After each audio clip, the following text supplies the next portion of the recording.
ఎప్పుడు నేను అశోక్ గారితో స్టేజ్ పంచుకోలేదు. అంటే ఇప్పుడు ఈ స్టేజ్ ఎక్కుతుంటే జస్ట్ నాకు గూస్ బంప్స్ అండ్ ఇవన్నీ కూడా లేస్తున్నాయి. సార్ మీకు ఒక విషయం చెప్పాలి, నేను అందుకే ఎస్పెషల్లీ మీరు ఈరోజు మిమ్మల్ని రాగానే ఇక్కడ చూడగానే నేను చాలా ఆనందంగా ఫీల్ అయ్యాను. ఈజ్ ద ఫస్ట్ పర్సన్, అంటే మీకు కూడా తెలియదు ఈ విషయం, gave me the work in the film industry for me. ఎవ్వరికీ తెలియదు ఈ విషయం.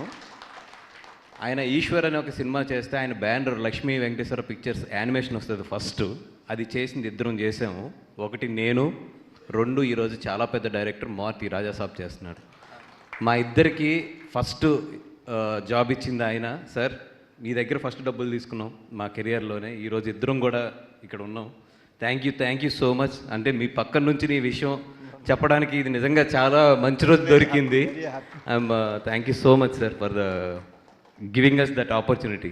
అక్కడి నుంచే నాకు తర్వాత జానీకి ఆ లోగో జే వర్క్ చేయడానికి మారుతికి నాకు ఛాన్స్ దొరికింది ఆ ఈశ్వర్ యానిమేషన్ చూసిన తర్వాతే. దాని తర్వాతే నేను అరవింద్ గారిని కలవడం కూడా జరిగింది. ఇదంతటికీ పునాది కూడా ఆయన బ్యానర్ లోగో యానిమేషన్ నేను చేయడం. Thank you so much sir. Once again thank you very much అండి.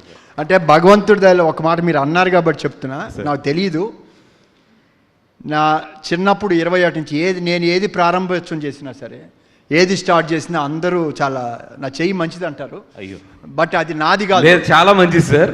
అది అంటే ఇప్పుడు అలా చెప్పుకుంటే మన ప్రభాస్ కావచ్చు, ఈవివి సత్యనారాయణ గారు కావచ్చు, రమణ గోగుల్ కావచ్చు, చాలామంది. బట్ ఏంటంటే హార్ట్ఫుల్గా కోరుకుంటాను బాగుండాలని. I don't have any negative ఉండదు. ఎవరన్నా కష్టాల్లో ఉంటే మాత్రం కంపల్సరీగా ఫస్ట్ నేను వెళ్తాను. ఎవరన్నా మంచి పొజిషన్కి వెళ్తే దూరంగా వెళ్తాను, ఎందుకంటే వాళ్ళ చుట్టూ చాలామంది చేరతారు, వాళ్ళు చూసుకుంటారు. మళ్ళీ కష్టం వచ్చినప్పుడే నేను వెళ్తాను. That is my habit. Thank you. ఇదంతా ఈశ్వరుడు అనుగ్రహం. నాకు I'm very happy sir. Thank you sir.